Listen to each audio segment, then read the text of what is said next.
restoration ng mismong apostolic, New Testament apostolic ministry na sinimulan ni Jesus Christ. Kaya kung pag-usapan po natin ang apostolic movement, ay nire-restore lang po yung unang ministry na sinimulan ni Jesus Christ.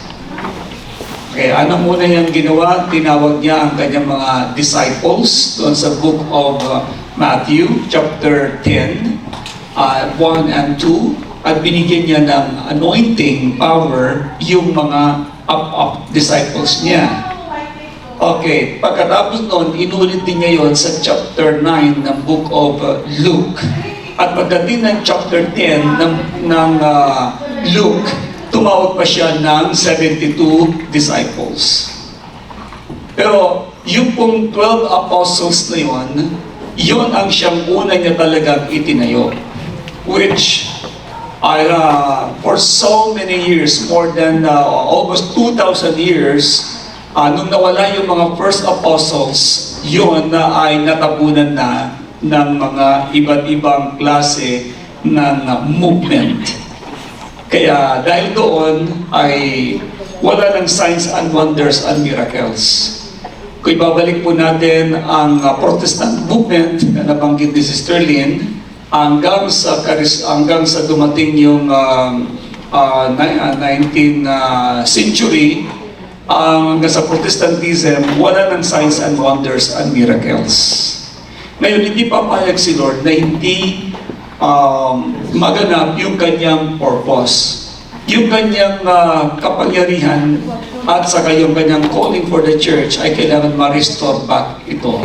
Kaya ang apostolic movement ngayon ang siyang pinag-uusapan na natin kasi ito yung mark of the apostleship. Basahin natin muna sandali ang mark of the apostleship sa aklat ng 2 Corinthians chapter 12 verse 12. Okay, basahin lang natin ito, then after this ay dire-diretso na ako. Gusto ko lang kayo na magsulat po dito. Okay lang ba kayo? Baka may first timer po dito at kami nagtuturo dito ng mga malalive na katuruan tapos hindi pa pala born again. Sigurado pa kayo born again na kayo lahat? Ay, hindi pa, raise your hand. Sigurado kayo born again kayo, ha? Nananahan na ba ang Holy Spirit sa buhay nyo? Si Jesus Christ na ba talaga ang nakasakay sa puso nyo? Amen. Okay, very good. Basa, go. The true marks of an apostle, signs, wonders, and miracles were performed among you with great perseverance. Bigyan mo nga sa NLT. Walang NLT? Kala ko ba NLT ka dito, Red? Sila walang NLT, ikaw lang meron. Okay. Ang signs of the apostleship is about the signs and wonders and miracles. Now, bakit ang ating pong ministry ay tinawag itong apostolic ministry ngayon? It's because tayo po yung nag-experience ngayon ng inner healing and deliverance. Alam nyo, ang apostles are foundational leaders who have been sent by God to establish and strengthen the church. Kung papasinin ninyo ang sinasabi ng Ephesians chapter 2 verse 19 to 20, ang sabi niya, consequently, you are no longer foreigners and strangers, but fellow citizens with God's people, also members of His household, built on the foundation of the apostles and the prophets, with Christ Jesus Himself as the chief cornerstone. Kaya, ang foundational rule in the church, mga kapatid, ay walang iba kundi si apostles at saka na si prophet. Na ang kanila pong foundation na inilay down ay ang rock. And who is that rock? Jesus is the rock. Kaya wala tayo ni katiting po dito na pwedeng itaas at sabihin na ito ang pinaka-foundation. No.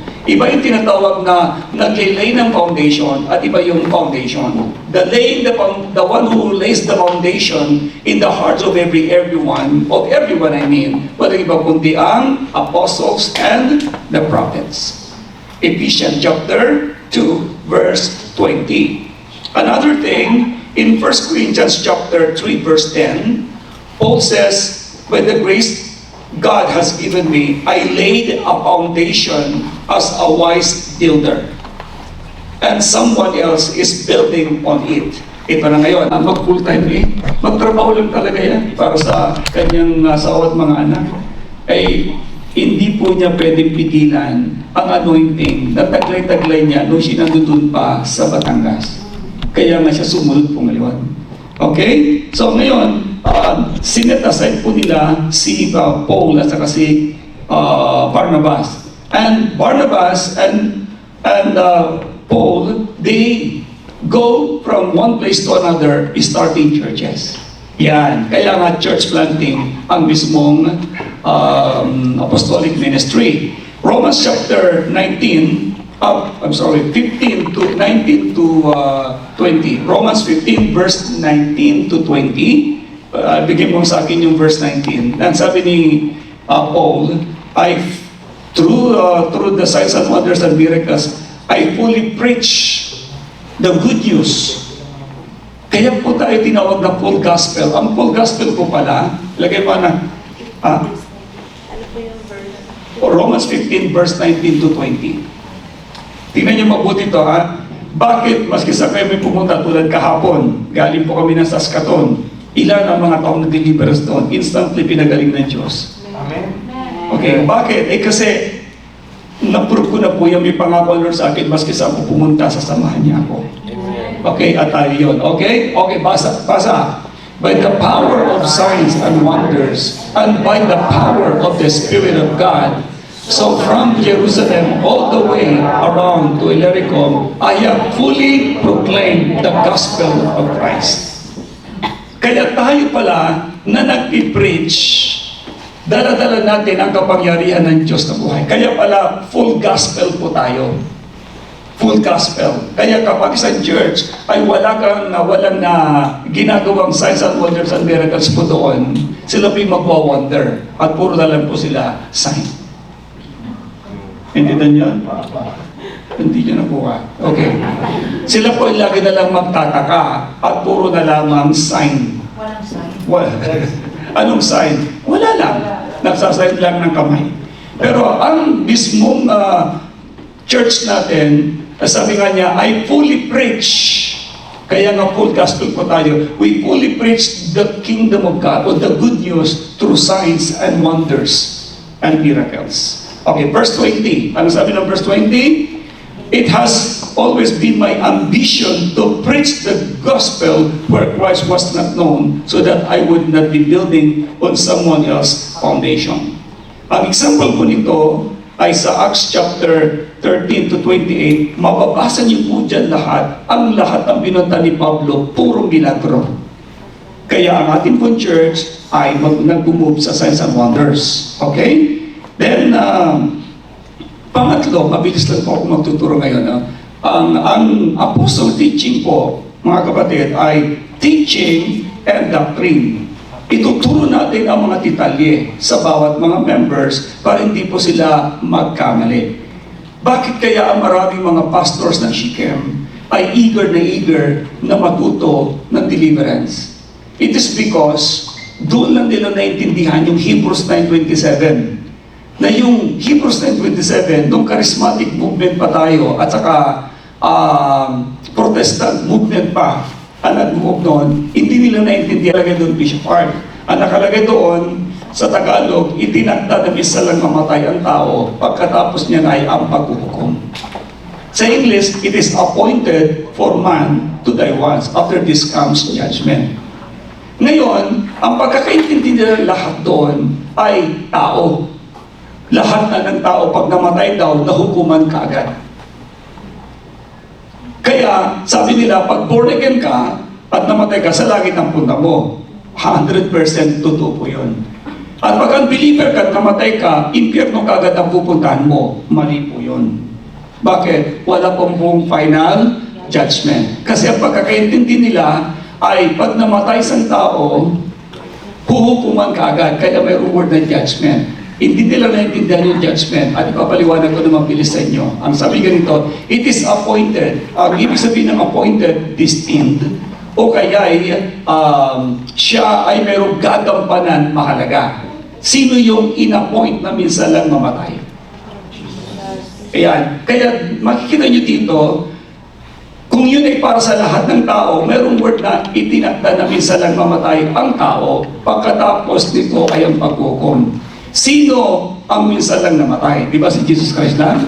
Sa Old and New Testament, maraming namatay at pinag-pray, muling nabuhay at muling namatay. Samantalang ang Hebrews 10:27, minsan lang namatay. At si Jesus Christ lang yun. Kaya, it is appointed means a Greek form ay anointed for man. Ang ibig sabihin ng man, ang tawag ni Jesus Christ sa kanyang sarili, Son of Man. Okay? And to die, why? To die once, siya lang yung isa lang namatay at muling nabuhay. After this comes judgment. Ang na-judge po, walang iba kundi si Satanas. John chapter 12, verse 31 to 33. Okay. So, nung si Jesus Christ ay namatay sa krus ng Kalbaryo, He judged the devil. Meaning to say, tinalo niya si Satanas. Kung basahin natin yung para maliwanag yun, please, ilagay mo. John chapter 12, verse 31 to 33. Dinaanan ko lang ito na mabilis. Okay? Sabi niya doon, the time for judging this world has come, when Satan, the ruler of this world, will be cast out. And when I am lifted up from the earth, I will draw everyone to myself. He said this to indicate how he was going to die. Kaya nung si Jesus Christ po ay nakapako sa krus ng Kalbaryo, okay, naitaas na po siya, namatay siya doon, he judged the devil. He cast out. Kaya natalo na siya. Yun ang ibig sabihin ng Hebrews 9:27. After this comes judgment. Okay? Kaya, guys, nung naintindihan ito ngayon ng mga Baptist, sabi nila, grabe Bishop Art, akala namin lahat ng tao, pag namatay, pag unbeliever, nasa impyerno na. Dahil piniliwanag ko din sa kanila na matagal pa ang final judgment. Kailan mangyayari ang final judgment? Ito, magsisimula mo na ng rapture of the church. Pagkatapos ng rapture, yung kukunin na tayo ng Lord, magkakaroon dito ng 7 years tribulation. After ng 7 years tribulation, magkakaroon ng Armageddon. Bababa si Lord at tatalian niya si Satanas at itatapon niya sa bottomless pit at doon magkakaroon ng milenyum. Nakakulong si Satanas sa loob ng 1,000 taon at si Jesus Christ naman nandito sa mundo kasama-sama niya tayo muli sa loob ng 1,000 taon. Pagkatapos ng 1,000 taon ay dahil marami pong mga tao mag-multiply pa dito dahil hindi natatakan ng 666 at saka sa kamay, sila mag-multiply, ang magkakaedad pa sila ng 1,000 years. Okay, wala menopause sa time na yun, kaya napakarami pong mag-multiply na tao. Pagkatapos ng 1,000 years, then saka pagkakawalan si Satanas. Pag pinakawalan na siya, then magkakaroon ng tinatawag na Great Temptation. After ng Great Temptation, marami matutukso, then magkakaroon ngayon ng doom. Doon na itutupo si Satanas, then magkakaroon ng final judgment. I-judge sa si Satanas sa lake of fire kasama lahat ng mga sumunod sa kanya at pagkatapos noon, lahat naman ng mga anak ng Diyos dadalhin na niya sa New Jerusalem. Kaya napakatagal pa ng final judgment. Ang ginagawa ngayon ng mga protestante na hindi pa intindi po nito, dito yung final judgment, namatay na yun yung tao dito, in-apply nila kaagad yung final judgment dito na matagal pang mangyayari. Kaya tuloy, hindi na sila niniwala sa multo at sa mga tinatawag na salvation of the spirit of the dead. May kausap pa ako? Okay, now, kaya ang apostolic teaching, ni-reveal ni Lord ito sa akin, na ito pala ay, wala pa palang final judgment. Kaya pala, makaka-encounter ka dito ng maraming mga multo na pumapasok yan sa katawan ng maraming mga tao na siya nagdadala ng sakit sa katawan ng tao.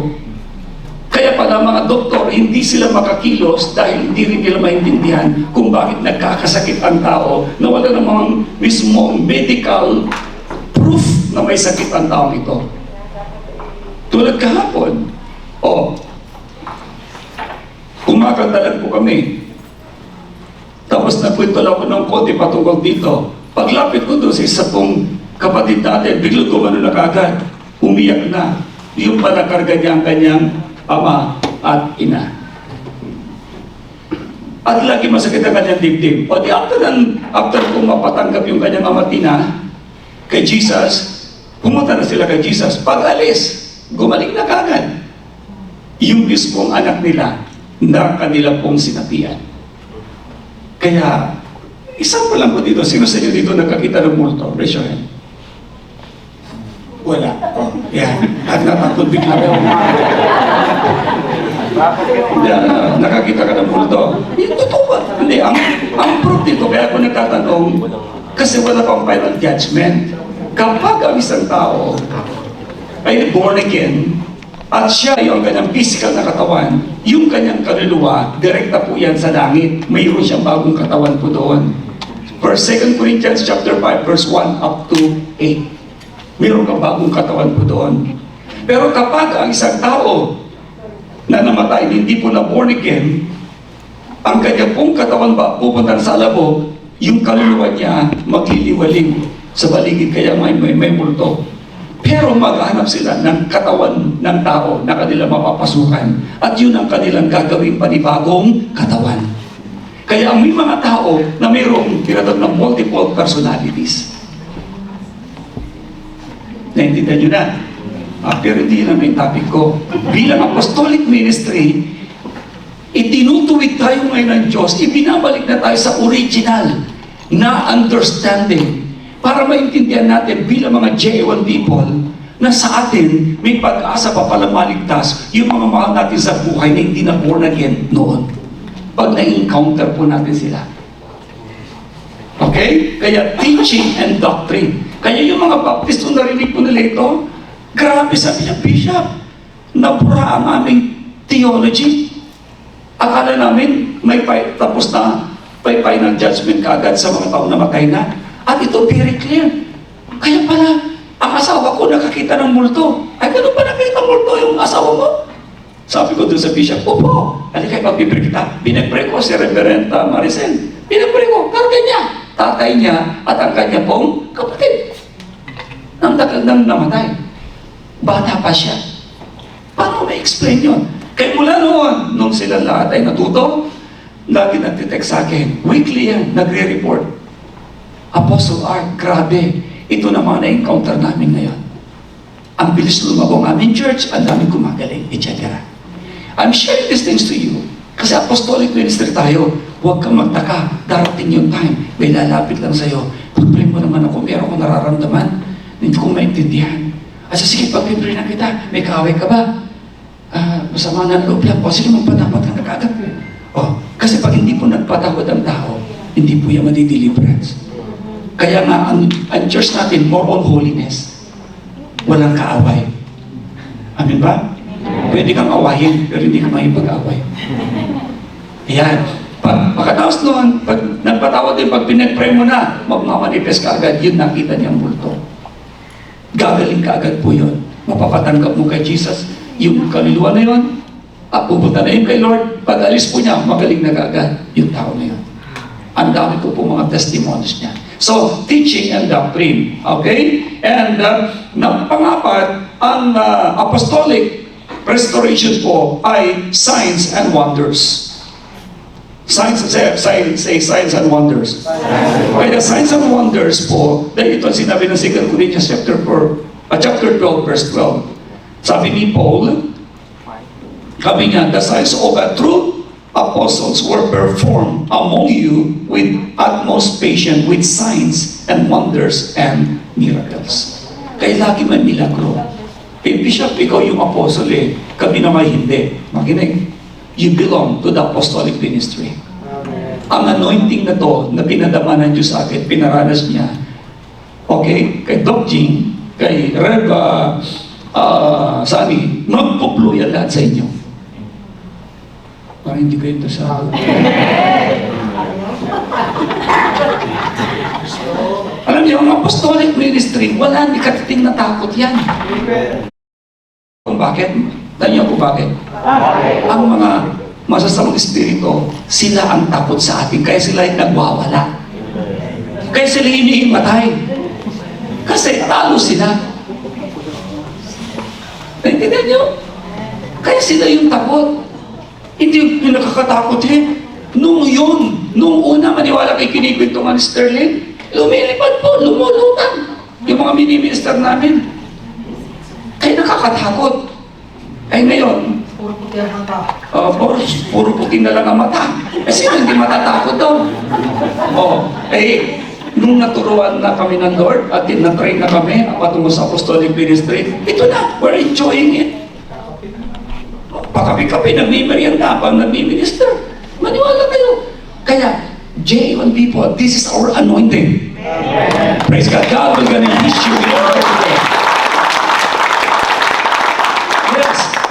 Kaya sabi ng Acts chapter 5 verse 12 says, the apostles perform many signs and wonders among the people.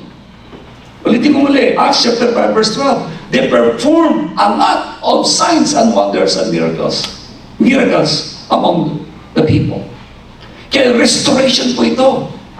Kaya mula doon sa Protestantism, nawala na po ang signs and wonders. Kaya sabi nga muli sa sabi ni Tinoro Sterling, ay wala na ang mga milagro. Tapos na ang ganyan mga bagay. Kaya may mga doktor na po ngayon at may mga hospital na. Mga kapatid, hindi padadaig ang Diyos sa anumang teknolohiya ng tao. Limited ang mind ng tao, pero unlimited ang kapangyarihan ng Diyos. Hallelujah! Kaya tingnan ninyo, maging si Peter at saka si John, naglalakad lang sila doon sa Temple of Beautiful. Abay, mayroon lang nakita silang lumpo. Pinagaling nila. Silver and gold, abay na. Pero kung anong meron kami, we will give them to you in the name of Jesus Christ, the Son of the living God. Rise up and walk. Ay, naglakad na. Sabi ko nga yung mga kinikwento ko sa inyo, napakarami. Kaya nga may mga libro po ako.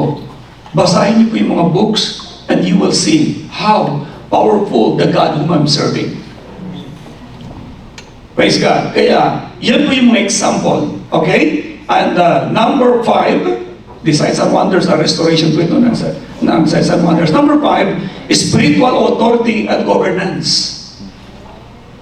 Since na ang nagpapatakbo ng church ay apostles, yan, makikita nyo doon kung paano magiging smooth ang takbo ng church. Kaya sa church po natin mga kapatid, wala po tayong butuhan po dito. Because of ako. Wala akong butuhan po dito. Apostleship, sila yung mga leaders po at sila yung mag-guide. Spiritual authority. Kaya sila ngayon ang magsasabi, sige, itong taong ito ang dapat ninyong gawin. Ganyan. Now, since nabanggit ko yung tinatawag na theocratic form of government, yan, hindi tayo nagbobotohan. By appointment lang po tayo dito. So, let's say, mula kay Rajani, mula kay Bishop Art, then na-flow ito, nirelease ko kay Doc Jing, nirelease ni Doc Jing ang authority kay Rev Sani, which I ordained him. Si Rev Sani, ang mga assistant niya, siya naman mamamahala sa kanila, at ang mga assistant pastor niya, ganoon din, sila mamamahala sa mga downline po nila. Kaya ito, meron tayong harmonious relationship. Hindi, wala pong awayan sa apostolic ministry. Kundi lahat ay may harmony, may harmonious relationship, helping one another. Isa lang ang aim natin, the church must grow, the church must grow, the church must grow. Amen. Yes, yan po ang purpose po nito. Kaya, nagmamahalan lahat tayo at masasayang J1 people. Amen. Are you happy? Yes. At nakita ko ang unity ninyo. And by the way, patalastas lang po ako. I really thank you guys for that wonderful celebration last Sunday. I've seen it. You guys are very united. Bago tayo nagsimula, umikot po ako doon. Grabe ang mga cook natin. Ang nag-prepare po ng mga pagkain. Gumawa pa sila doon ng plan. Dumampot ako. Pagtampot ko doon, sabi niya, kinuha yung isa at ibinalik. Pinalitan, dinampot ko, tapos mamaya, pinalitan niya. Eh, akala ko, okay lang yun. Hanggang sa nung bumalik ako, flat pala yung ginagawa niya. Kaya pala pinaling na gulo ko. Oh guys, you guys are united. I'm so happy for you. And thank you for that. Lots of food. Sa mga cook, I really appreciate you guys. I even see you, how you did it. Kung paano yung pinasarap. Ang totoo sa sobrang sarap, nagkulang po ng rice. Praise God. Yeah. And nakita ko yung mga ushering ministry natin. Yung nag-welcome lang po sa amin doon. Na una yung mga security. Tapos, natuto na kagad yung mga ushering ministry natin. Ayan. Very organized. Guys, you are super blessed. Ushering. Ito na kamo. Nung tugtugan na, grabe, kilabot ko. Sobrang iyak ko doon. Ba't ko umiyak, Bishop Art? Eh, gusto ko na umiyak.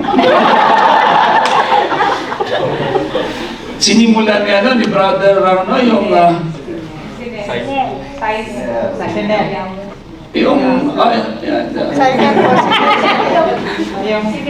si Brother Nel? Si Nel. Okay. Guys, you're anointed man. Praise God. Tapos sinigunda ng mga sumunod na mga Brother Rusty, tapos itong si Sheila, tapos grabe, sabi ko, hindi naman pagkakakapal ng tugtugan. Maniwala kayo, dami ko iniluha. Baka naawa ka lang, Bishop. Hindi, sarap talaga yung presensya ng Lord. Okay naman? Okay, guys, I'm giving you 98%. Wow! 100%. Ano yung pag hindi 100%?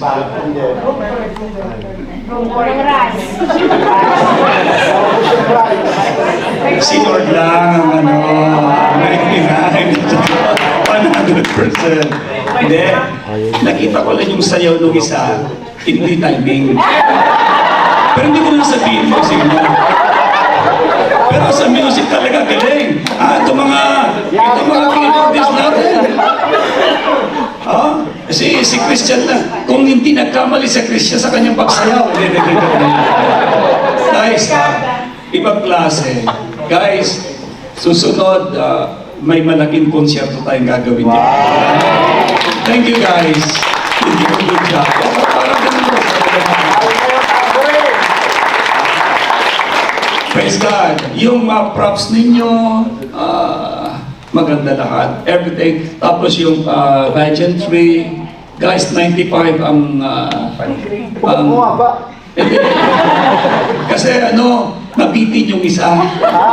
Ang haba ng kanilang movement.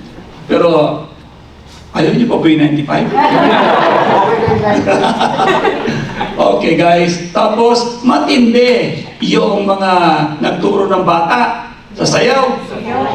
Ayaw, kitang-kita ang kanyang katawan daw.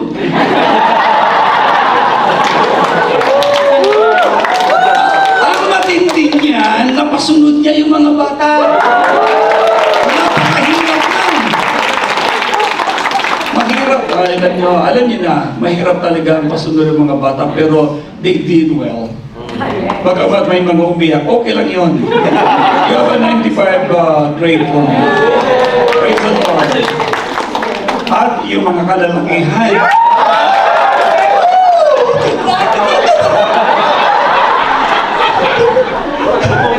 sabi ni Brother House, hindi niya natatamaan yun.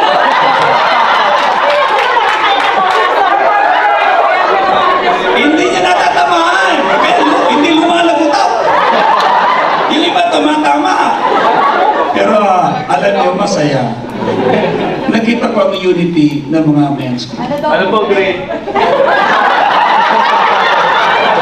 Huwag niyo akong pangunahan. Maray pa akong sinasabi. Matindi kayo. Dahil nakita ko yung pagkakaisa ninyo. Okay? Alam niyo guys, alam ko na sa susunod di na kayo sasayaw. Nang ganon. Bago na uli. Okay. 94 pesos. Mahirap gawin yung sayaw na yun. Ay nako. Okay. So sa lahat ng mga nag-perform, mga dancers, sa mga youth, grabe yung youth ah. Huwag mo akong pangunahan. Ang sinasabi ko. Oh. Ibig sabihin ang pinapanood ko kayong lahat. Sa mga youth, you have 94%. Yung women, grabe yung mga women's din. Itaas at ibaba, ang dami nila. Ang hirap turuan ng ganyan. Mayroong, ano ba yun? Grabe yung dalawang dalawang teenagers.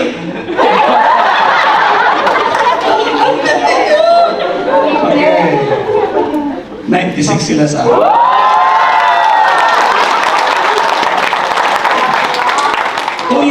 Kung natamaan lang ni Brother Arce, yung tagim yung gilid, baka 96 din.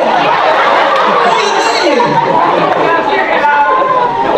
Pero okay na rin yun, mataas na rin, di ba? Ha? Dadagdagan yung baho next year. Ano ba yung ginamit niya? Plastic po. Ay, alam ko mo. Mangkok ba yun? Plastic? Bayo po yung baho eh.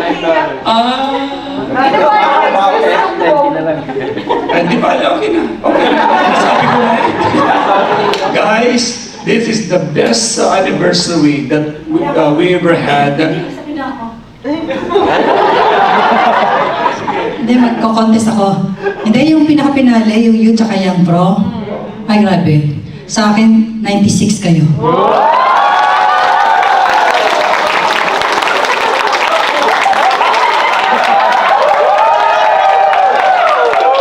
Agree ako doon. Baka nakafocus lang yung paningin ko doon sa ibang portion. Hindi nakita si Sterling. Hindi, sobrang dami yung props. Ganda. Yung ganong mga style, sa production pa lamang more than 70 na kayo, you are like a main church. Glory be to God. The sound, of course, wala na dito si June, pero yung mga kasama yan sa sound, you give the best. Ibang klase. Pang-concert talaga yun. Of course, hindi ko na sasabihan mga little artista natin kasi talaga trabaho nyo yan. Pero you did a good job. Pero malalagay ko yun ng grade yan kapag nakita ko na mga pinalabas ninyo. Eh wala pa. Okay, then you did a good job, guys. Okay? So again, Rep Sani, Pastor Edith, Pastor Christian, sino ba mga pastor na rin? Pastor April, Pastor Nikki, lahat ng pastors, thank you for your unity, your cooperation, your leadership. Thank you. By next year, it will be more. Amen. Greater celebration. Wag bababa! Pagbababain yung grade nyo ha, tatanda nyo mga peso. Okay. So anyways, okay, ang apostolic movement, okay, congratulations. Number 6 is equipping and empowering others. Ito, since the church natin ay apostolic, pagtatanungin ko kayo na marami mga churches, anong church kayo? Pentecostal kayo? O kaya kayo ay evangelical group? Sabihin nyo, apostolic ministry po kami. Tayo po yung magsisimula ng apostolic ministry. Kasi, ang ang charismatic, which is the Pentecostal group, ito po ay bibihira sila nagpe-perform ng miracles. Okay? They believe that they are called gospel, but they don't understand the Hebrews 9:27. Ang evangelical, ito na lalo hindi naniniwala sa milagro. Now, nandito tayo sa apostolic ministry. Kaya ang apostolic church ngayon, tayo po ang mag-i-influence sa marami mga churches around the globe. Kaya get ready. This is for the glory of God, ha? Even ang mga Americans, tinuturuan ko na po ngayon. Okay? Even ibang mga lahi, sila excited. Ito nakaraang conference ko ng Advent School of Deliverance, mga taga-iba't ibang part ng Amerika na member ng Shechem, umatin po sila. And they're all excited. So, dati persecuted po matindi ang inyong bishop. But by the grace of God, binura ng Lord yun sa kanilang kaisipan. Hinahanap tayo palagi ngayon. At totoo ang sinabi ng Bible, those who will bless you will be blessed. And those who will curse you will be cursed. Ang church natin, pinangako ng Lord, I will bless you so that you will be a blessing. Ang purpose pala ng blessing na mayroon po tayo ay para maging blessing tayo sa iba. Kaya mga kapatid, J1 family, this is now our ministry. Pag tinanong kayo kung kayo Pentecostal o kayo ay evangelical, no. Ano sasabihin ninyo? Apostolic Church, Apostolic Ministry po kami. Clear ba? Okay, ngayon, equipping and empowering others. The Lord called us to be a blessing to other people. Sa pagbabalik ko, dahil bitin naman talagang oras natin, tuturuan ko po kayo ng detalye ng Advanced School of Deliverance kung paano kayo mag-minister na. Tulad ng gagawin ko po sa Winnipeg, ikulang lang pala talaga yung time natin dito. Sa Winnipeg ay magtuturo ako doon ng details sa mga advance kasi nakalagay sa programa po ni Rem Wesa. Pati mga kabataan nila doon ay tuturo ko. By the way, nabanggit ko na rin lang naman sa inyo, ang apostolic ministry, mapapakikita po natin ito sa Ephesians chapter 5, chapter 4, verse 11 up to 12. Bakit equipping and empowering others? Basahin po natin ito. Ang sabi niya, so Christ Himself gave the apostles, so unang apostles. Pangalawa, the prophets, evangelists, the pastors, the teachers, people, say equip. Equip His people for works of service, so that the body of Christ may be built up.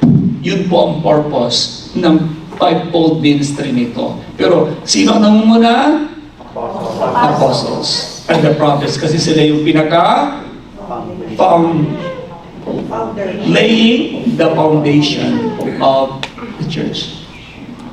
Yan. As well, sa 2 Timothy chapter 2 verse 2, Paul instruct Timothy and the things you have heard me say in the presence of many witnesses, entrust to reliable people who will also be qualified to teach others. So, kung ano yung natutunan ko kay Lord, siyang i-relay ko, wala unikatiting na, let's say, ay, hindi ko i-share ito para wala ng bida. No. Kung anong mayroon ako, sineshare ko ito kagad sa lahat ng mga pastors. At ang mga pastors, sineshare ko nila ito sa kanilang mga life group leaders. At ganoon din mga life group leaders na i-share sa kanilang mga life group members. Please, kayo pong lahat na mayroong life group ministry na, please, palaguin ninyo ang inyong kapwa life group. Hayaan nyo mag-multiply kayong lahat. Kung mayroon na po tayong 200 members po dito, dahil ang iba po ay in and out dahil po sa trabaho, kaya maaari wala sila nandito. Please, hayaan ninyong lahat kayo ay matrain bilang isang life group leader. Pwede? Amen. Hayaan mo, nataglayin mo ang kapangyarihan ng Diyos na buhay. As you being a person belongs to the apostolic ministry. Okay? Kaya si Paul mismo ay minentor niya si Timothy. In-empower niya ito to take on leadership roles in the church. So, minentor ni Pablo si Timothy. At pagkatapos sinabi ni Pablo sa kanyang sulat kay Timothy, provide guidance on how to lead and equip others. May kausap ba ako? Yan. Kaya, hindi tayo madamot. Sinishare natin lahat ito dahil ang purpose nito, lahat po tayo sabay-sabay na lumago sa ating pong pananampalataya at sa ating pong leadership bilang part ng church. Okay? And the last one, ang tawag ko po dito ay guarding the gospel. Say, guarding the gospel. Guarding the gospel. So, ang sabi nga ng Galatians chapter 1 verse 8, Galatians chapter 1 verse 8, winarningan ni Paul ang mga taga-Galatia, but even if we or an angel from heaven should preach a gospel other than the ones we preach to you, let them be under God's curse. So, matindi yung warning ni Pablo sa mga taga-Galatia na maski anghel ang bababa sa inyo para mangaral, maliban sa mga ipinapangaral namin sa inyo, ay pagkasumpain sila. Kaya tayo tinawag na full gospel, walang bawas, walang kulang. Kaya, example, ang belief natin ngayon, pwede pa maligtas ang kaluluwa ng mga taong namatay na pag na-encounter natin sila. You understand? Yan. Sa ibang evangelical at Pentecostal, hindi po nila ito tinatanggap. Pero ngayon, yung mga naturuan ko, automatic sa Advanced School of Deliverance, tinanggap na nila ngayon ito. Tulad na nila Apostle Roder at ang Shikem Group at mga GHMT Group. Kasi nung minister ko po yung mga bishop, kargado din. Bishop pa ay karga. Bakit may karga Bishop Art na mamasamang espiritu? Bago pa po sila na born again, nakapasok na po mga yun. Sino pa mga karga nila? Karga lola, lolo. Paborito nga po. Yan. Isa naman, chinap-chap ang karga niya. Namatay, etc. Pero, again, itinuturo natin to full gospel sa J1 Church Apostolic Ministry, maliligtas pa ang kaluluwa ng mga taong namatay na. Maliwanag ba? Yan. Kasi wala pang final judgment. Yan ang ilagay nyo sa inyong puso at kaisipan.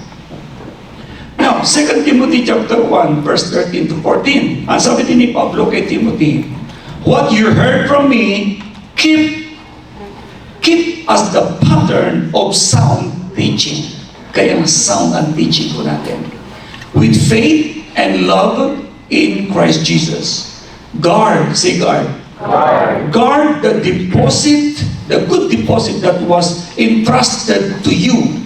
Guard it with the help of the Holy Spirit who lives in us. Kaya please, alagaan nyo ang mga katuruan na na-share sa inyo na.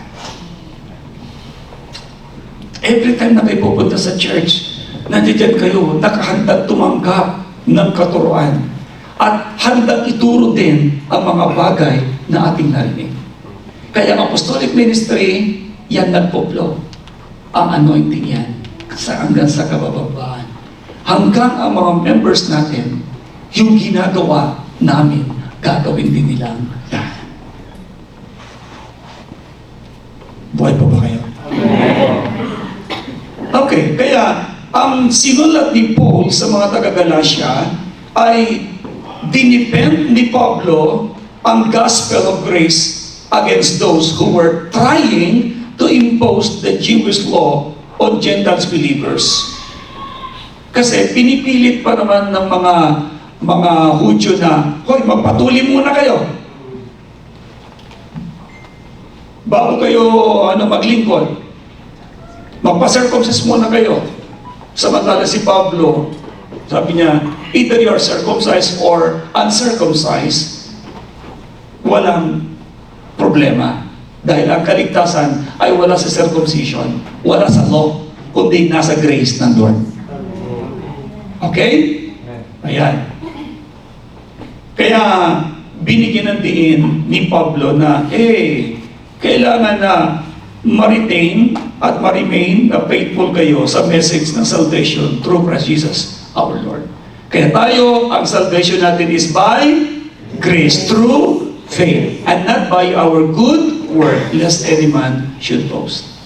Yan ang salvation natin.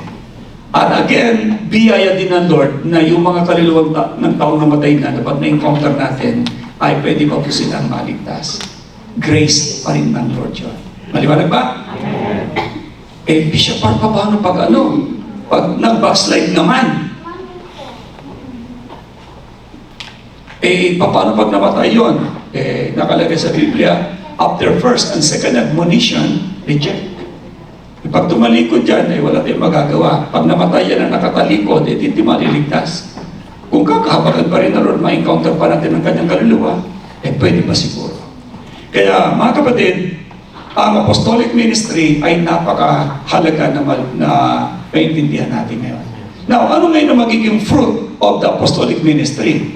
Ang fruit ng apostolic ministry refers to tangible outcomes and evidence of the works and influence of the apostolic leaders in the church. Ano yung mga fruit na makikita natin sa mga apostolic ministry? Number one, establishment of a strong, healthy church.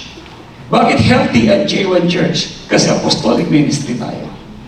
Ulitin ko ulit. Number one, establishment of strong, healthy churches.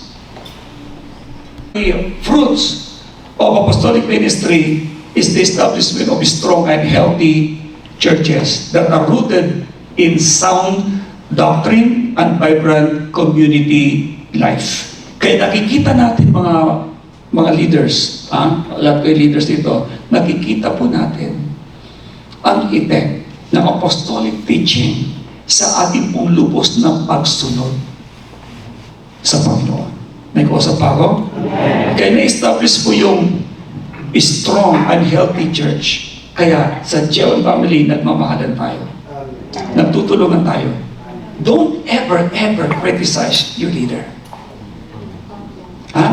Huwag din papasok sa puso at isipan nyo na, mas magaling ako kay Rev Sunny. Mas magaling ako mag-preach dyan. Mas gwapo pa ako dyan.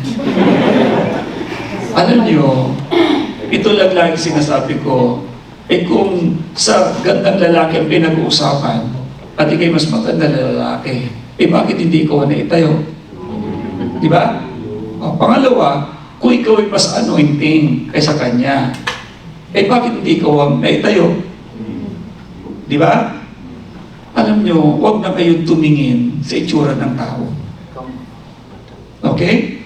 Pero mas kapansin-pansin ang maganda kaysa sa pangit.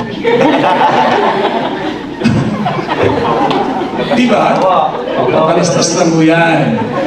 Mas kapansin-pansin talaga ang maganda. Napapansin din yung pangit. Pwede sabihin, ay pangit. Okay, patalastas lang mo yan.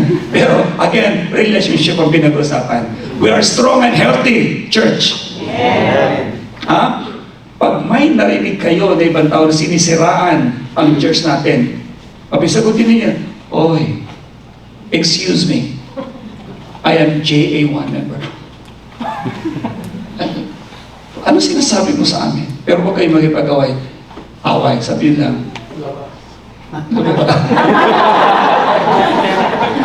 Baka may karga ka. Nasabihin mo lamang na, oy, huwag ka namang ganyan. Ako ay JA1. Ay, ganun ba? Sorry. Pero ipagtatanggol ninyo ang bawat kapwa nyo leader, ha? Baka naman kayo mismo ang nagmamarites sa isa't isa. Tapos sa'yo gamitin mo maganda doon. Binigyan pa naman ng mataas na grade. Walang ganyan. Sabi ko nga, ganito lang kasimple. Ang katawan natin ay pag tinignan mo isa-isa, may makikita ang pangit. Pero tingnan mo as a whole, maganda lahat. Tama ba? In fact, sa Bible, kung ano yung pinaka sa tingin mo ay hindi mahalaga, yun ang binibigyan mo ng sobrang halaga. Ano example po dyan? Piling mata. Oh. Hindi ka. Ay, gastusan niyo. Ano ba? Parang gastusan po yan eh. Pagkakamahal. Oh. Pero ano yan? Parang wala siyang silbi. Less, very less siya. Pero siya ang inyong binibigyan ng matinding halaga. Oh. Ano pa?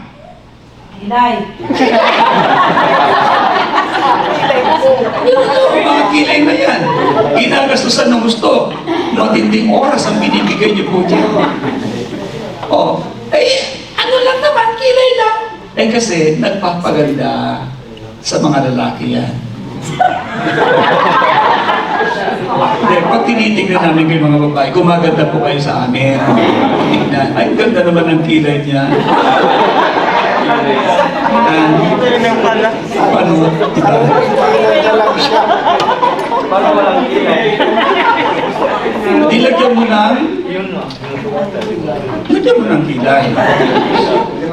Okay, so balik tayo ngayon. Kaya apostolic leaders play a crucial role in laying the foundation for a church that are spiritually mature and equipped to grow and multiply. Kaya kami mismo na mga leaders ninyo, we want to lead you to grow because we want the church to grow. And we want you to grow. And we want everyone to grow. Amen. Deeper, rooted sa words of God. Yan, kaya mamahalin nyo ang leadership natin lahat. Amen? Oh, pag tayo nagkaisa, hindi mo alam yung pagmamahal mong ginagawa sa buong leadership, yan din ang gagawin na pagmamahal ng mga susunod mong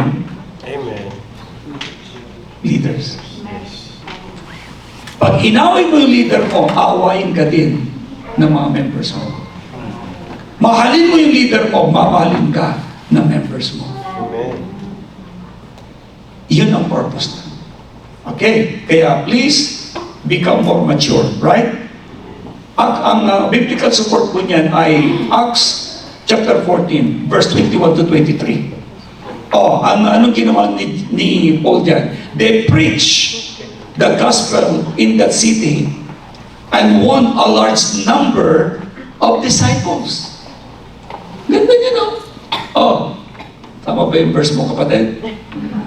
Oh, 21. Oh, basa. After preaching the good news, making disciples of ambassadors to 22.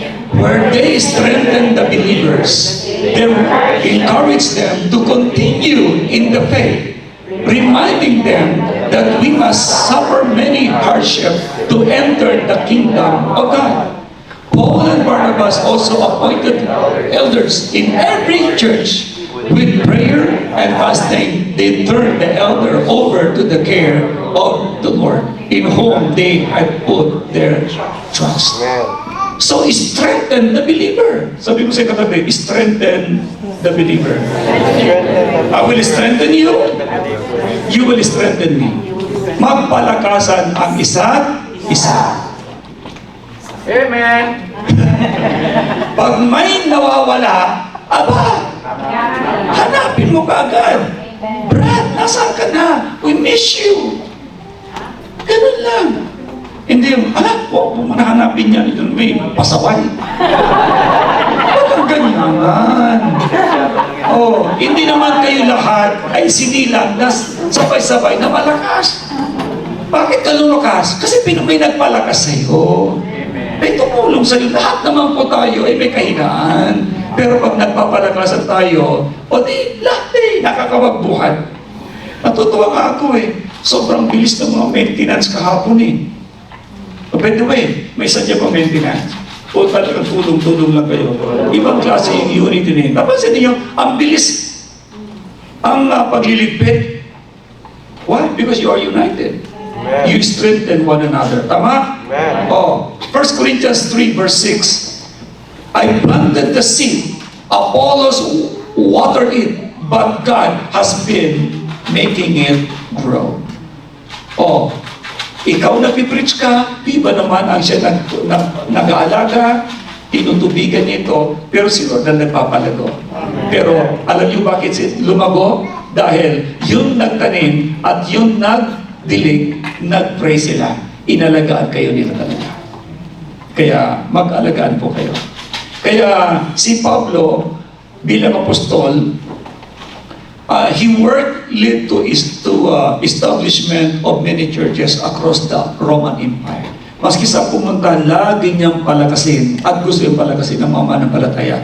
So, paano yung ginawa yun? Maski nakakulong na siya, sulat siya ng sulat. Sinusulatan niya mga taga-Roma, sinusulatan niya mga taga-Corinto, sinusulatan niya ang mga taga-Galacia, maging sinusulatan niya si Timothy, si Titus.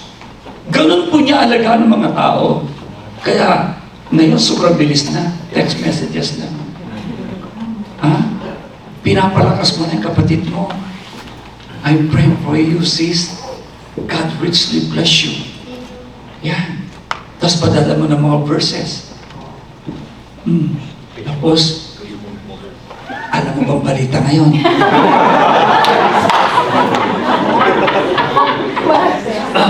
Marites na kagad. Huwag na. Huwag na dagdagan ng anumang bagay. Okay? So that's the number one ng fruit of the apostolic ministry, establishing a strong and healthy church. Kaya doon po sa main church, for the glory of God, sa Pilipinas, ang bilis na lumagawa mga churches po natin. Why? Walang awayan. Talagang we are all united. Okay, and the number two, sound doctrine and teaching. At ating susundan. At yun na hindi natin mapapamali. Meron tayong tinatawag na J1 culture. O, tingnan ko nga kung paano kabisado yan, J1 culture. Number one, I am a blessing. Magsalita! Hindi na kayo mabibig ninyo. Number one, go! I am a blessing. I am a leader. I am a giver. I am a good follower. I don't destroy. Walang narinig ko. I appreciate everyone who ever gave. I am part of? I'm in? And I'm not?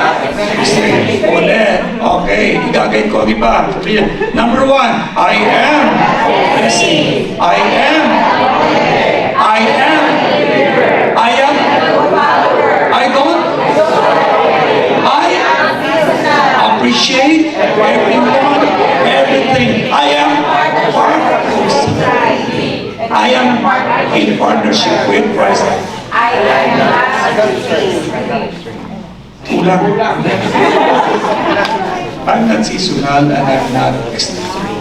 Okay guys, please. Kaya meron tayong J1 culture para sa gayon, meron tayong guide. Kaya from time to time, examinin mo, ako ba ay ako, naninira na ba ako? Am I a destroyer? Naging blessing na ba ako? Naging blessing ba ako kahapon? O, nagdi-deliverance na ba ako? Ayan na. Parang hindi pa. Rep, bigyan mo naman ako assignment. Ipag-prepare ko. At turuan mo ako paano mag-minister. Alam na totoo ko dito kay Pastor Amedi. Ang tindi na hindi sa deliverance. Alam niyo lagi sabi, pag sinabi ko, tindi sabi niya, gaya-gaya lang. Alam niyo ba kung bakit? Ang discipleship ay gaya-gaya. Kaya nga, Romans, 1 Corinthians chapter 11, verse 1 and 2. Sabi ni Pablo kay Timothy, kaya sa mga taga-Corinto, imitate me as I imitate Christ. Sabi natin muli, gaya-gaya. Gaya-gaya. Sabi mo sa katabi mo, gumaya ka. Hindi yung nahiya ko eh. Walang itutulong ang hiya. Kailangan walang hiya. Huwag na mahiya, okay? Alright. Basa. Acts chapter 2, verse 42. Ito ngayon yan. Kung bakit pinag-usapan natin ang sound doctrine and teaching. Ito yung ginagawa din na ninyo. Pero ulitin ko nito. Acts 2, verse 42. Sabi niya, they devoted themselves. Okay, ito naman. All the believers devoted themselves to the apostles' teaching. Okay? And to fellowship. And to sharing in meals, including the Lord's Supper. And to prayer. See? Yan yung tinatawag na life group. Nagsasama-sama palagi. At may nalaman ako tuwing nagsasama-sama ang tindi ng kainan nyo. Biblikan pala. Biblical! Sharon? Sharing in meals, tapos pag sobra may sharon. Oh, including the Lord's Supper. Nagkukulig communion pa kayo. Oh, huwag kayong gagamit na ng communion na hindi libad, hindi libad. Yung it should be unleavened bread. Okay? So anyways, ito pa matindi. Titus chapter 1 verse 9. Titus chapter 1 verse 9. Oh, tingnan niyo po may kusa pa ako dito. Okay. Okay, after nito, ipapibre ko na po kayo. Okay? Total, maaga naman kami bukas, alis. Okay, basa. He must have a strong belief.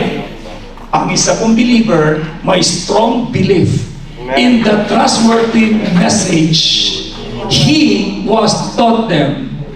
He will be able to encourage others with wholesome teaching and show those who oppose it where they are wrong. Sandali, pag kayo po ay nag-group ha, palakasan kayo, hindi palakasan ng boses, palakasan ng pananam, nagpapalakasan ng ibig sabihin. Walang debatihan, okay? At huwag kayo may pagdebate dyan sa mga debatistang nagpapagalingan lamang. Okay? Now, kaya si Paul ay ang mga teachings po niya sa mga churches tulad ng sa Roma, sa mga taga-Corinto, at maging sa mga taga-Colosas, Efesos, ay nagko-contain ng deep theological insight at mga practical teachings. Kaya please, mag-aaral kayo mabuti. For your spiritual maturity po yan, mga kapatid. Kailangan niyo po yan para magamit kayo ng Lord mightily. Okay? Yan ang foundational Christian teaching. That's the Word of God. And number 3 is spiritual maturity and growth in believers. Ulitin ko ulit. Spiritual maturity and growth in the believers. So ito yung pangatlong fruit ng apostolic ministry, apostolic movement. Spiritual maturity and growth in believers. All right. Ephesians chapter 4 verse 11 to 13. Si Apostle Paul kasi, ini-equip niya ang bawat mga mananampalataya, helping them to grow in their relationship with Christ and to fulfill their God-given purpose. Question, alam mo na ba ang purpose mo sa buhay mo? Sabi sa, nag-isip ka ba? What is your purpose in life?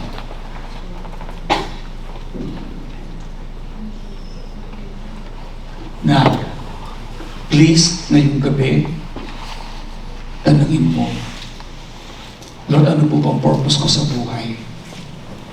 At tanongin mo sarili mo, ano bang purpose ko sa buhay mo? Did you came here in Canada just to earn dollars and to have a good fortune by yourself? Please, don't be stingy in thinking this kind of thing. Ang kailangan mong gawin, ang purpose mo dapat ay to glorify your Maker, to serve Him at all means, which I believe, naglingkuran ng isang tao ang Diyos, si Lord mismo ay hindi magpapabaya sa tao na yon. Why? You are serving your Maker, the owner of heavens and the earth. Kaya kung ang purpose mo sa buhay, Pastor, may dinala dito na ipagpipre ba yan? Yeah po, she can walk po. Sige, po muna kasi hindi naglalakad. Opo. There's pain here po. May pain dito. Okay. Ay, unahin ko muna ito. Okay lang ba? Sinakao ko dyan? Pahigain mo. Okay. So guys, tanungin niyo si Lord, what is your purpose in my life? At tanungin mo sarili mo naman, what is my purpose in this life? Am I here to mag-aral lang? Am I here para magpa-cute? Ano ba? Okay. So guys, we need to equip each other. We need, include always in your life, you need a service for God. Service for God. Because once you serve God, He will be the one to direct your path straight. Amen. Amen ba? Okay. Colossians chapter 1 verse 28 says, He is the one we proclaim, admonishing and teaching everyone with all wisdom, so that we may present everyone fully mature in Christ. Kaya please, be a father. Halimbawa, hindi wala ka pang asawa, binata ka o dalaga ka. You can be a father and mother spiritually to others. Be a father and mother spiritually sa ibang tao. Ito ngayon, lahat ng madadala mo kay Lord, anak mo yan sa faith. Lahat ng madadala mo kay Lord, anak mo yan sa faith. Please, don't ever think na ikaw lagi ang palalakasin. Kung ang purpose mo ay magpalakas ng iba, lalo kang lalakas. Pero kung purpose mo ay palakasin ka lamang, maghihina ka. Kasi sabi nga, you cannot give something that you do not have. But if you know that you are saved, you know the salvation, then you can also share the salvation to others in order for them to be saved. Tama ba? Amen. So what's your purpose in life? Kaya si Timothy ay nag-grow. 1 Timothy chapter 4 verse 12 to 14. Sabi nga, Paul, apostolic mentoring of Timothy helped him grow into a strong leader and teacher. Kaya naging leader at good teacher si Timothy because of the support ni Paul. Kaya please, huwag niyong pakakawalan basta-basta ang inyong mga flocks, ang inyong mga nasuluin kay Lord na hindi lumalago.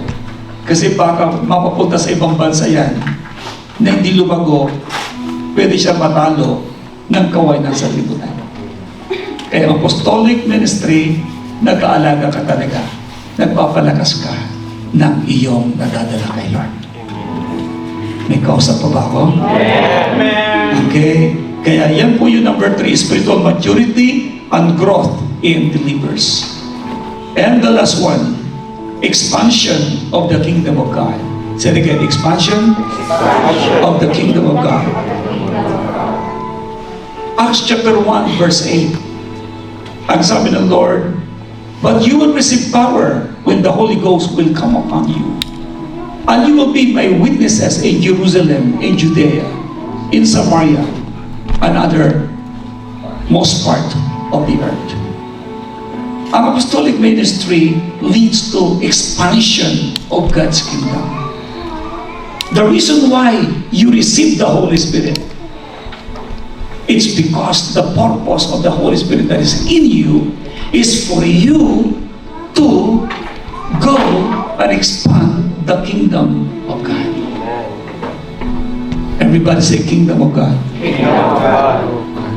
The kingdom of God is the most highest kingdom ever. Undefeated kingdom. Powerful kingdom. Anointed kingdom. Amen. The kingdom that sustains your anointing. That's where we belong. Amen. Kaya tayo ng mga J1 people, wala tayo nakatiting na takot sa pag-share ng Word of God. Wala rin tayong takot about our future because we know we belong to the kingdom of God and our future lies in the mighty hands of God. Nang full time ako, una, Hindi ko alam na ako'y tatawagin na maging pastor. Pero walang nag-utos sa akin na mag-share ako ng Word of God. Pero na po sa puso ko na yung ginawa ng Diyos sa buhay ko, gusto ko maranasan din ng ibang tao. Yun pala ang simula na ako ay gamitin ng Diyos. Nagsimula ako sa Villamor Airways. Mga bata ang nasiran ko. Nung nabagong ugali nila, nagtaka ang mga ina nila. Sumama din sa Bible study. Nabago ugali nung ina. Ang mga asawa nila, mga sundalo, mga Air Force, umatin din ng Bible study. 1 year pa lang ako doon, umabot na 150 ang aking attendees. Saka ako na-recognize ng aking former church na ako isang pastor. Dumating yung time, napunta ako ng Batangas. Napunta ako ng Mindoro. Napunta ako sa Quezon. The same thing ang ginawa ko. Inalagaan ko mabuti ang mga tao. Nung pinapunta na sa Batangas, grabe. 6 months, nasa 500 ang aking attendees. 1 year, almost 1,000. Why? I multiplied myself. Nag-train ako na nag-train ng disciples. Hindi kayo makapaniwala ang Bible study ko sa buong maghapon, 2, 3. Everyday po yun. Kakakasal lang namin, kinumagaan may crusade. Wala kaming honeymoon. Why? Para sa akin, redeeming the time sa mga panahon yun. And the rest is history. And you can see now the J1 Church for the glory of God. Umabot sa Canada. The same anointing ang nagpuplo sa aking anak na si Reb Sani.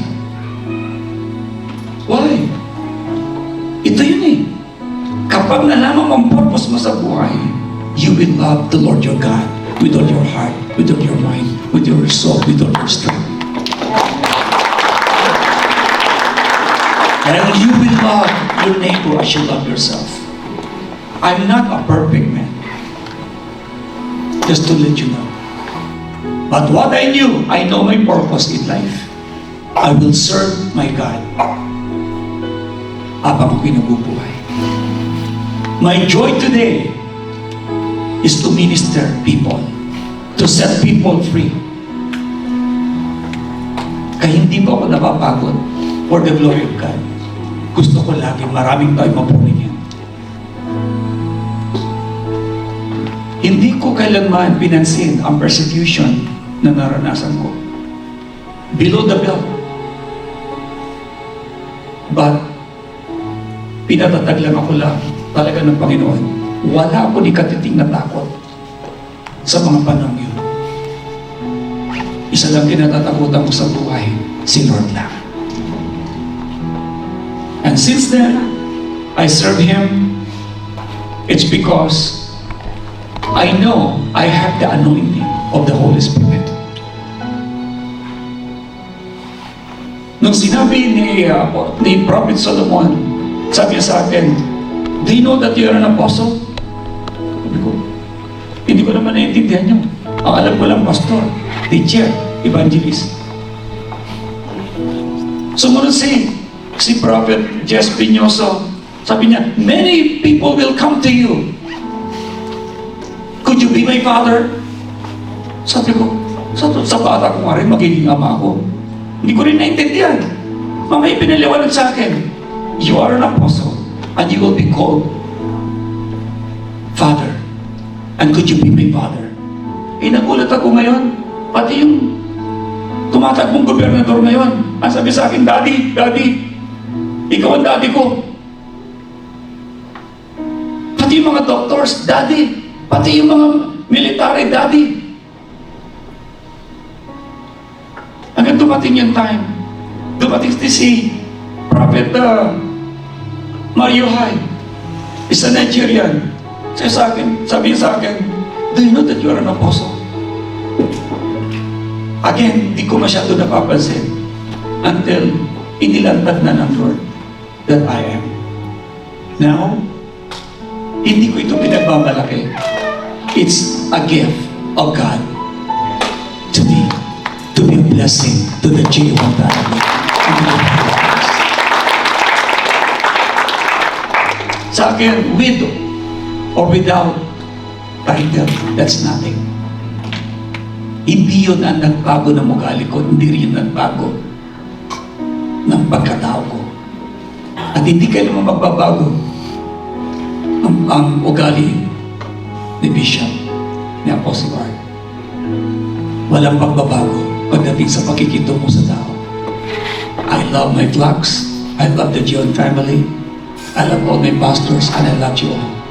And what I have, I love to share it. Because lahat ng ito'y biyaya ng ating Diyos na buhay. That's why this is not my purpose. Again, sabi ni Paul, through signs and wonders, I fully preach the good news of the kingdom of God. Romans chapter 15, verse 19 to 20.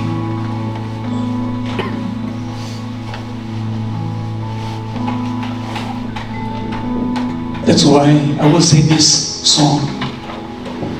Glory and honor to our Creator. Creations bow down and worship you. Lord God Almighty, receive all thanksgiving. I put my trust in you alone. I believe in you, God of Abraham. I believe in you, you're the God of miracles. From nothing to something, from ashes to light, from vast full of darkness, now you are my light. Lord, I believe in you. Lord, I believe in you. Lord, I believe in you. Lord, I believe in you. Do you believe in the God of Abraham? Guys, hindi pinangarap ng inyong apostle ang maging singer. Pero binigyan ako ng Diyos nung ako'y nang edad ng 37 years old. Sa kabila ng napakaraming persecution, mula nang isinilang ng JA1, umiiyak lang ako hanggang kinantan ako ng Diyos. Ang unang song na kinanta niya lalo sa akin, relax, trust in the Lord. Grabe, sabi ko, Lord, ulitin mo. Kaya sinusulat ko lang po yung kanta ni Lord sa akin. Hindi kapag sinabing composer ka, sasadyain mo. Pero pag ako'y binigyan ng Diyos ng song, within 5 to 10 minutes, tapos ang kanta. And I have almost 400 songs already for the glory of God. Na mayroon lang 12 album na nai-release. Of God, the living water. Ikaw lamang, yes. Meron tayong by your love. Peace be still. You're the rock. You're the rock. Walang kapantay. Walang kapantayan. Amazing. Amazing. Amazing victory at isa pa, Unstoppable. unstoppable. Grabe. Hindi pinangarap ng Bishop Art na maging singer. Wala na akong magawa kundi kantahin. At through songs, ang daming gumagaling. At kung papasinin niyo po yung song na binigyan ng Diyos, yun ang nilalakaran na yun ng J1 family. Kaya nga, ang blessings nag-overflow talaga. Kaya walang J1 people na maghihirap eh. Why? Amen. Ang nasabi na, ang nakantay na kanta na. Yes. Amen? Amen. Kaya nga diba, blessings flow like a river. Grabe, diba? Prophetic yun. Blessings flow like a river. No one can stop it from flowing. Money coming to me. Kaya ako naging milyonaryo eh. Why? Blessings flow like a river. Grabe, maniwala kayo. Yan ang nagpo-flow sa JA1 family. Kaya nga nandun yung kanta, the Lord promised to supply my needs. And this is my prayer. Sa apostolic ministry, magpo-flow ang blessings. North, south, east, west, money will come. Why? God will sustain the ministry of apostolic movement. Movement po niya ito. It's not the movement of Bishop Pai. This is God's movement. And I want you to catch it.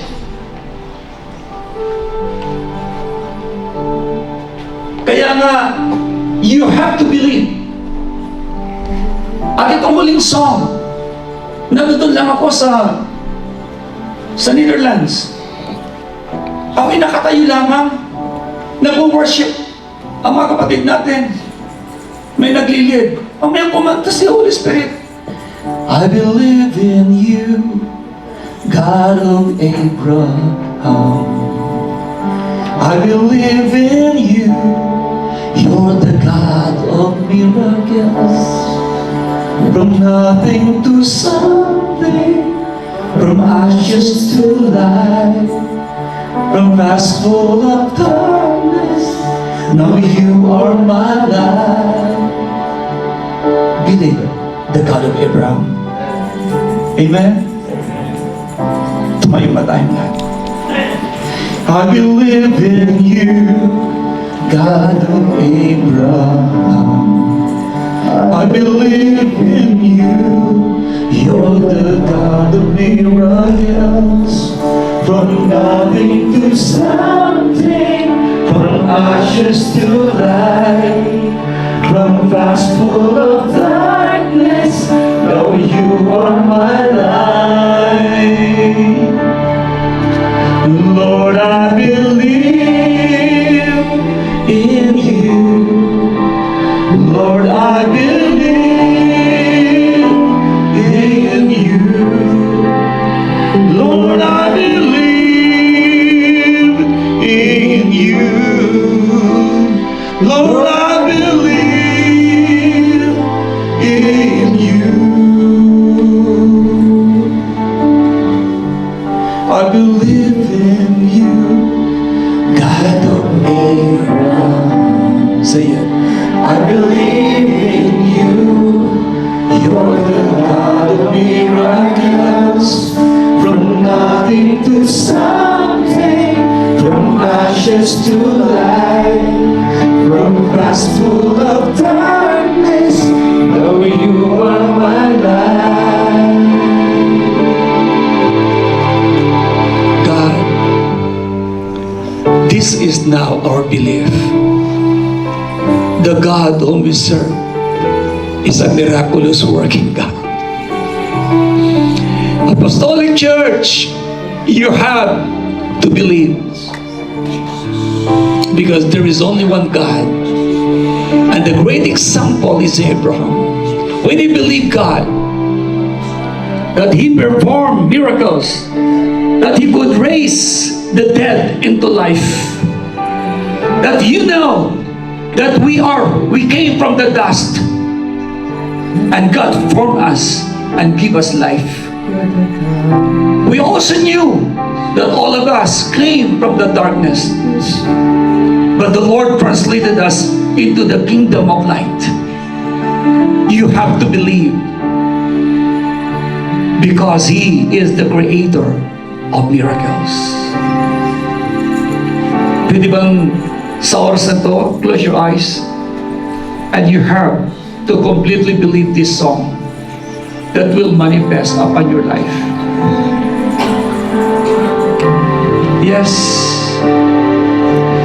Glory and honor to the Creator. Creation bow down to worship Him. Creations bow down and worship Him. Lord God Almighty, receive all thanksgiving, for You alone deserve our praise. I believe in You. I believe in You, God of Abraham. I believe in You. You're the God of miracles. From nothing to something, from ashes to light, from past full of darkness, now You are my light. Sabihin natin ngayon, my heart's desire is to please You. My heart's desire is to honor You. To thank You for molding me by Your Spirit. I keep on trusting You alone. Lift up your hands. I believe in You, God of Abraham. I believe in You. You're the God of miracles. From nothing to something, from ashes to light, from past full of darkness, now You are my light. Lord, I believe in You, oh God. Lord, I believe in You. Lord, I believe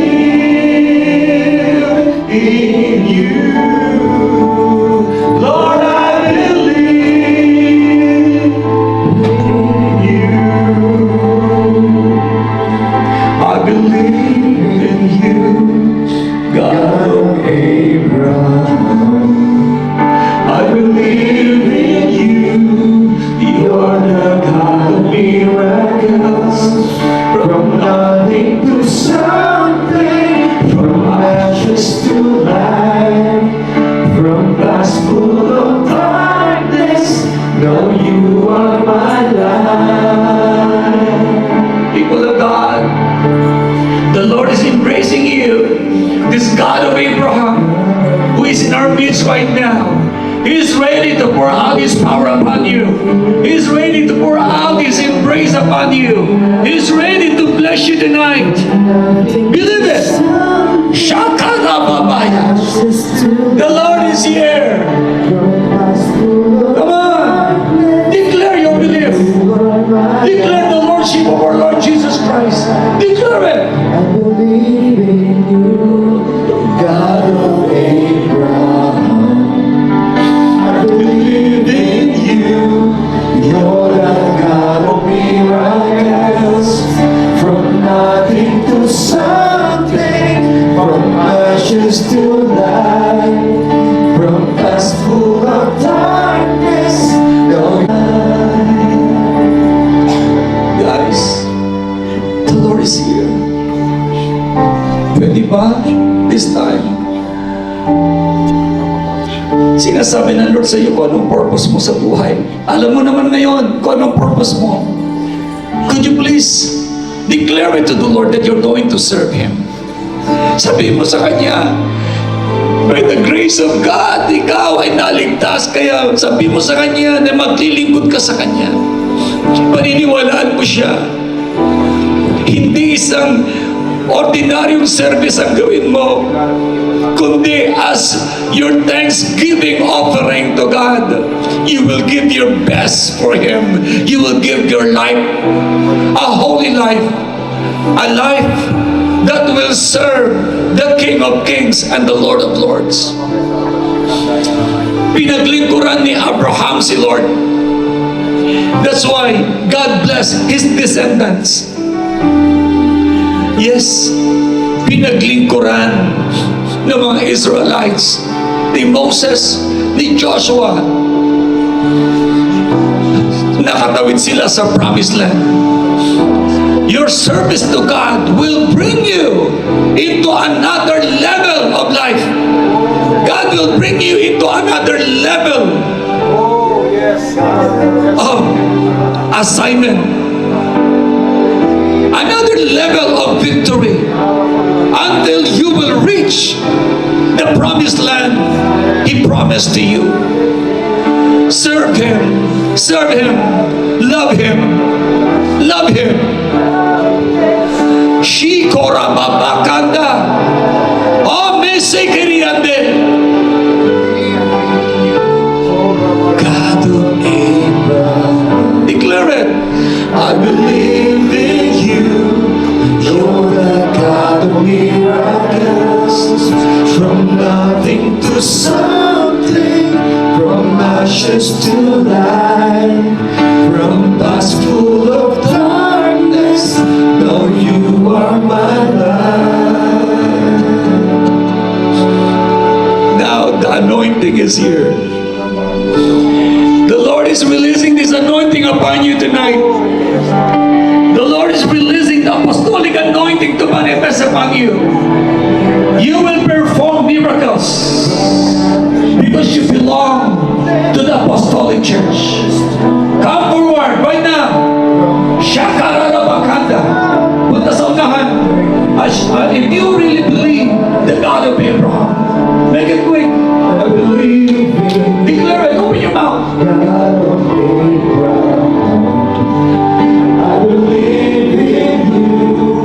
You're the God of miracles. God. From nothing to something, from ashes to light, from past full of darkness.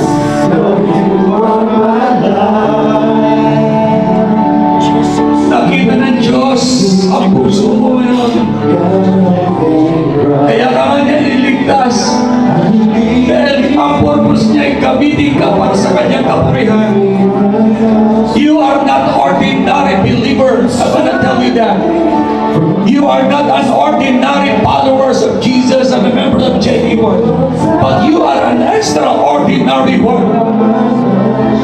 Shekera Bakanda.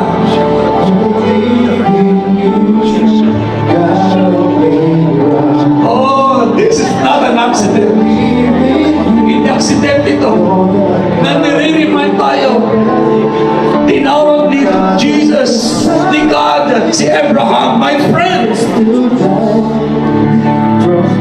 And Abraham's faith is so strong. Lahat ng imposible, naging posible sa pamilya ni Abraham. God of Abraham. Now, commit your life to the Lord now. Commit that you will serve Him. Ililista ng Diyos yan. I-record niya sa langit, bibigkasin mo na serbisyo sa Kanya. Tandaan mo, He is a God of miracle. He performs miracles. He is the God. Yes, who took you out from darkness and brought you into light. Thank you, Lord Jesus. You are amazing. You are amazing.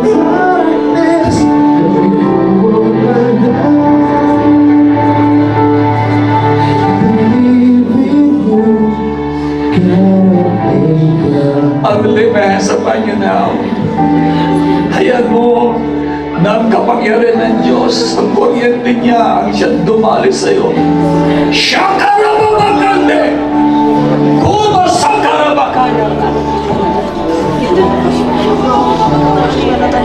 The apostolic anointing be upon you, man of God.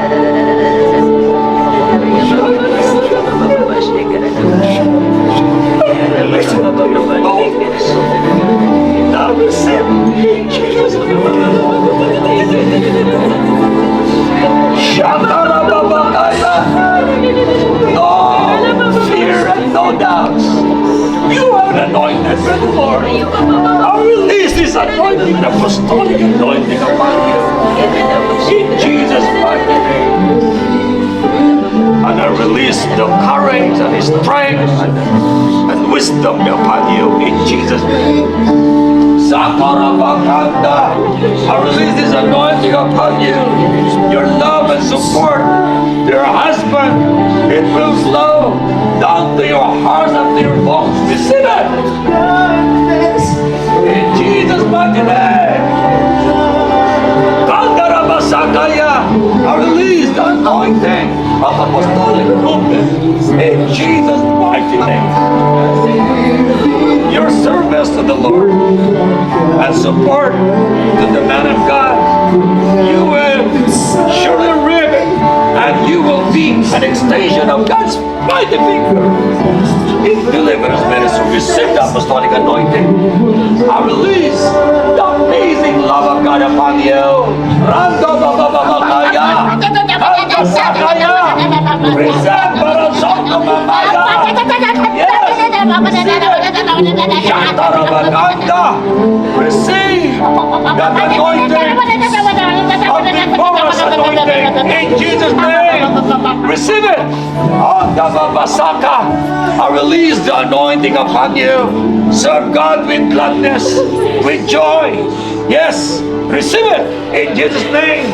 I release the fire of God upon you. Shakarabakanda. I release the new fire. You will love the Lord thy God. Receive it. Receive it. The new life, the new strength and ability to move forward in serving the Lord is upon you right now. Receive now the new fire. More. Receive it. Receive it. I release now the new fire upon you in Jesus' name.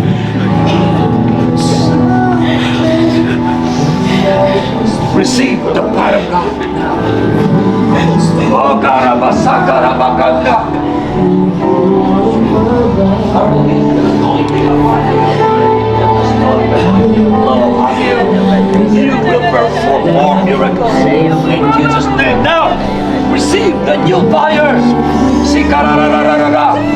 The fire. Apostolic anointing flow upon you in Jesus' mighty name. I release the apostolic anointing upon you. Receive. Receive the new fire. Receive. Shakararayanda. Another life and victory is yours. Receive it. In Jesus' name. Now, receive a level of strength. Receive it. In Jesus' name. One. I release the new fire of the Lord upon you.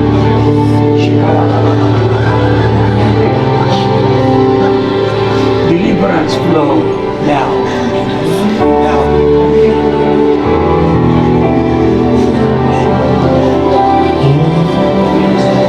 I release the anointing upon you right now. Hi.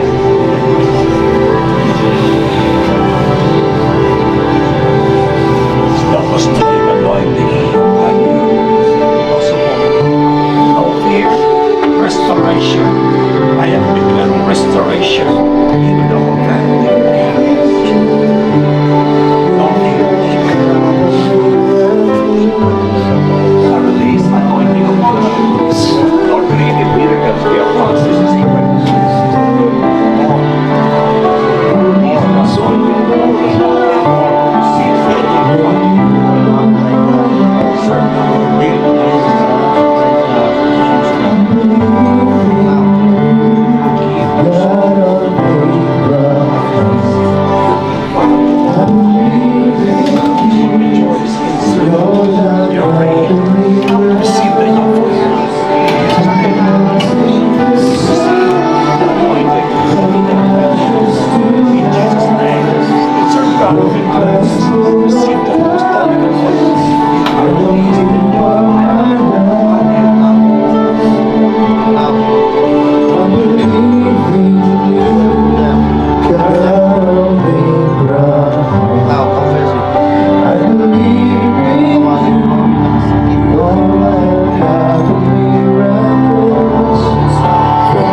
serve God with love. I release to you now the new fire of service. Receive that. Receive the apostolic anointing. Receive the new fire. Now, I release worship anointing. Apostolic anointing. Rato mo se kerera bakanga. And the wisdom of the Most High. I release unto you in Jesus' name new fire. Receive fresh anointing. In Jesus' mighty name. Receive the new fire. Receive now apostolic anointing upon you now. Receive the new fire. Yours. In God's service. Receive the new development. Yes, oh, the apostolic ministry. Receive the power of the Most High. I release unto you an healthy body, healthy spirit, and healthy, yes, wisdom. Receive the wisdom of the Most High God in Jesus' name.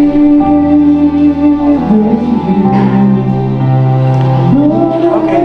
You can drop down your feet. You can do it. Move your legs. Move Your legs now. your legs. Move your legs. Stretch. Do not be afraid. You're okay now. You can move. Yes. She's scared. No more. You can do it. Just relax.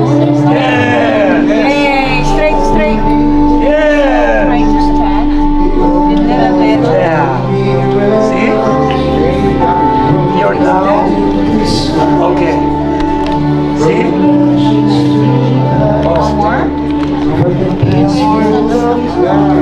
Okay, stand. Stand. Yay!